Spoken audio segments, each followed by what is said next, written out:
Hey everybody, Ando the Mando, 3 beers deep, special edition. I've been a bit quiet on the videos and I'll try and do some more of these, but I've been flat out busy, man. I got it coming out my ears. So this one is about why I sold my 32-inch Scag stander mower. I had it for 12 months, so I brought the Scag last November and I sold it this November, so I had it 12 months. What's my hair doing? I need a haircut. Yeah, so why I brought the Scag stander 32 is because of the great gate access that the machine has, because it's so skinny. And what I decided to do when I got the machine is I would only have customers that suited the machine. So as a consequence, I got rid of a lot of customers. I probably dropped 10 to 15 customers that didn't suit the Scag, ones that had stairs, ones that were bad access. So as it turned out, the customers that I was left with, plus new ones, all had huge gates that I didn't necessarily need the 32 Scag for. Yeah, so I could get a tractor into most of my clients now because they've all got big wide gates. So I don't really need the Scag for gate access. But what I was trying to achieve with the 32-inch machine, because I also have a Toro Time Master 30-inch machine, which I love and I swear by. What I was trying to do is just cut down my step rate. I'm doing 22,000, 23,000 steps every day. And I did with the Scag machine. I cut my steps down to 13,000 per day. So it did. I was just very fatigued at the end of the day. I'm 48. I'm not 28 anymore, and I thought I was just trying to make my longevity in the business a bit more easier, I suppose.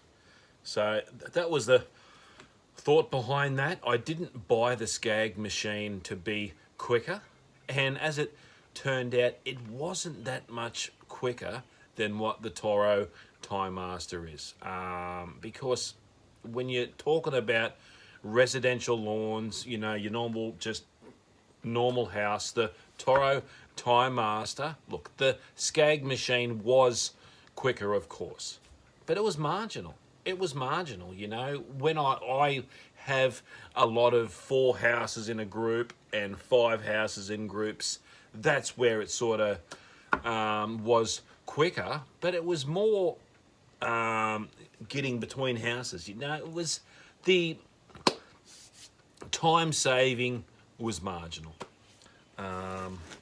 So that was that. So the main reason I sold the Scag is because it was damaging lawns. It's a heavy machine, you know, for a small machine, 32-inch, and I weigh 100 kilos. It weighed the best part of half a ton with me on the back of it. And it's got these little skinny wheels, which all the 32-inch machines have. It's not just the Scag. All of them have it. The Gravelly, the Wright, whoever else makes a 32-inch machine. They all have these skinny rear wheels. And that's to get through the gates, and I can understand that.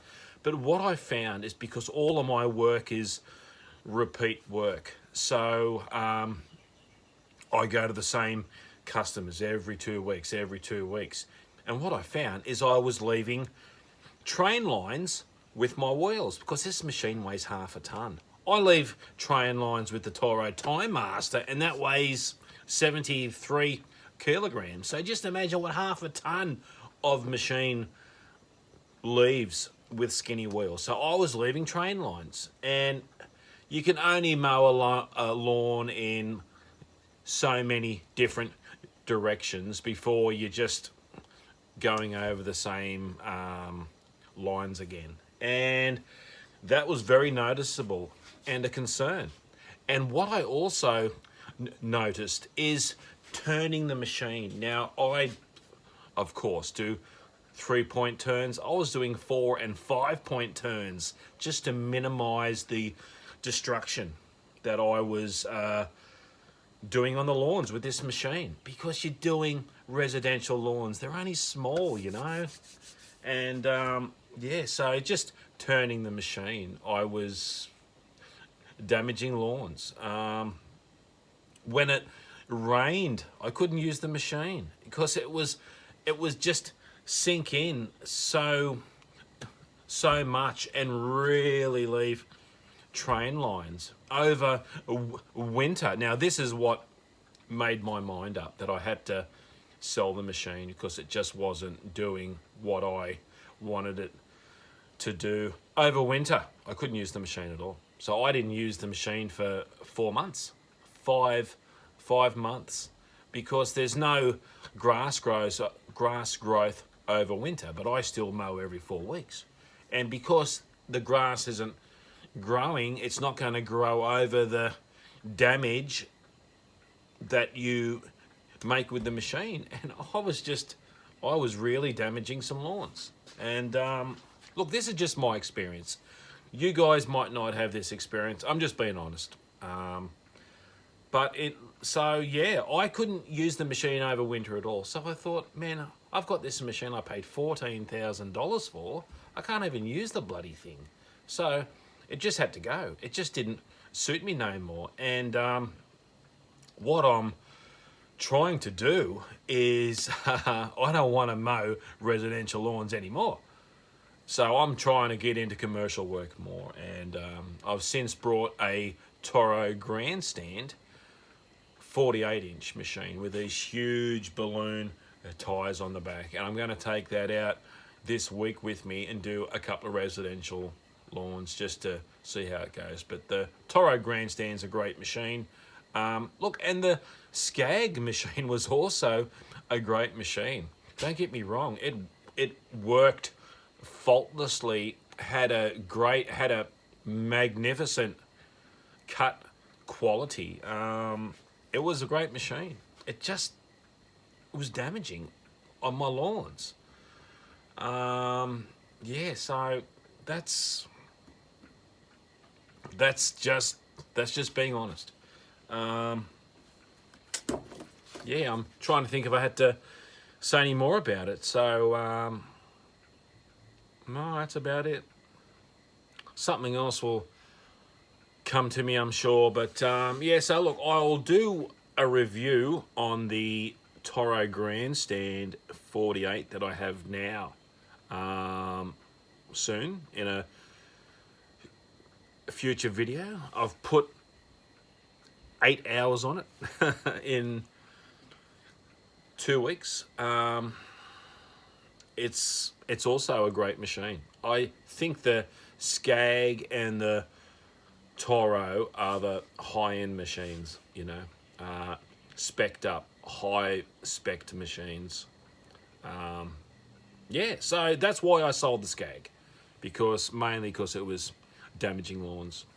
And that's not, I'm sure all the 32 machines have this problem, just the skinny rear wheels. And I tried to let the pressure down and all that. It didn't make a difference because the thing still weighs half a ton. And you got the catcher on the side. The catcher weighs 40, 50 kilos. With soft tires, I was getting cuts like this.